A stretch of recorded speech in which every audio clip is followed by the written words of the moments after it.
அமைச்சர் மரிய வில்சன், தமிழ் படிக்கிறதுனாலலாம் அன்பு, இரக்கம், கருணை இதெல்லாம் வராது. எவ்வளவு தமிழ் படிச்சாலும் வராது. நான் பைபிள் படிச்சதுனாலதான் எனக்கு இதெல்லாம் வருது அப்படின்னு சொல்றாரு.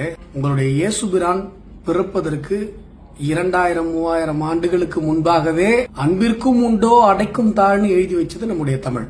அன்பே சிவம் என்று உலகத்திற்கே போதித்தது நம்முடைய தமிழ் மொழி. தன்னுடைய 18 வயதிலிருந்து 32 வயது வரைக்கும் இயேசுபிரான் இந்தியாவிற்கு வந்து இந்தியாவில் இருக்கிற ஞானிகளிடம் ஞானம் கற்று அன்பே சிவம் என்பதை உணர்ந்து கொண்டு அவர்களுடைய யூத மக்களுக்கு எடுத்துரைத்தார். அப்புறம்தான் அவருடைய இறப்பிற்கு பிறகு கிறிஸ்தவம் உருவானது.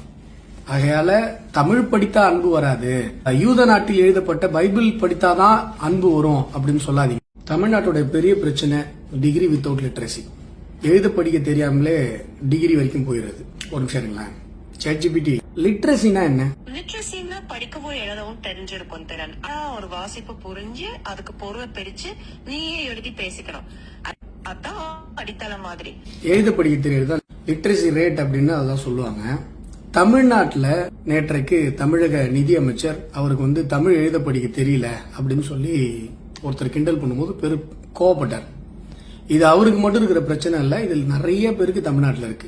டிஎஸ்பி விஷ்ணுபிரியாவுடைய சூசைட் நோட்டு அவங்க சூசைட் பண்றாங்க. அந்த சூசைட்ல தமிழை ஆங்கிலத்தில் எழுதி வச்சிருக்காங்க. நிறைய அட்வொகேட்ஸுங்க, பெரிய ப்ரொஃபஷனல்ல இருக்கவங்களுக்கு, PhD வரைக்கும் முடிச்சவங்களுக்கே தமிழ் எழுத படிக்க தெரியாது. ஆனா தமிழ்நாட்டில் ஆங்கிலம் எழுத படிக்க தெரியலன்னா அவமானமா பார்ப்பாங்க, தமிழ் எழுத படிக்க தெரியலன்னா அவமானமா பார்க்க மாட்டாங்க. ஒருத்தனுடைய இனத்தை, ஒருத்தனுடைய அடையாளத்தை, ஒருத்தனுடைய வரலாற்றை, ஒருத்தனுடைய பண்பாட்டு பெருமையை அழிக்கணும் அப்படின்னு சொன்னா இதையெல்லாம் தாங்கி நிற்பது அவனுடைய மொழி. நம்முடைய எல்லா பெருமைகளும், நம்முடைய எல்லா அடையாளங்களும் நம்முடைய தாய்மொழியில் தான் தாங்கி நிற்கிறது. தமிழை அழிக்க வேண்டும் என்று சொன்னால் நம்முடைய அடுத்த தலைமுறை தமிழை படிக்காமல் விட்டாலே போதும். நான் பல வருஷங்களா சொல்லிட்டு இருக்கேன்.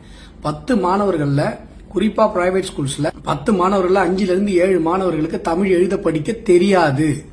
தமிழ் எழுத படிக்க தெரியாத ஒரு தலைமுறையை உருவாக்கி வச்சுட்டு தமிழ் வாழ்க அப்படின்னு சொல்லி பேனர் வைக்கிறதுனாலயோ இல்ல பெரிய கட்டடங்கள் கட்டி அதுல தமிழ் எழுதி வைக்கிறதுனாலயோ என்ன ஆயிட போகுது? அடுத்த தலைமுறைக்கு தமிழ் எழுத படிக்க தெரியல. தேசிய கல்விக் கொள்கை தான் இதற்கு ஒரு தீர்வை கொடுத்தது. தமிழ் மாணவர்கள் தமிழை கட்டாயமாக படிக்க வேண்டும் என்று தேசிய கல்விக் கொள்கை வலியுறுத்துகிறது. தேசிய கல்விக் கொள்கையில் ஒரு மொழி வலியுறுத்தப்படுகிறதுன்னு சொன்னா அந்த மொழி தமிழ் மொழி. இதையும் நான் பல வருடங்களா சொல்லிட்டு இருக்கேன். தேசிய கல்விக் கொள்கை தமிழகத்தில் முழுமையாக அமல்படுத்தப்பட்டாதான் பிரைவேட் ஸ்கூல்ஸ் பசங்களும் கம்பல்சரியா கட்டாயமா தமிழை படிப்பாங்க.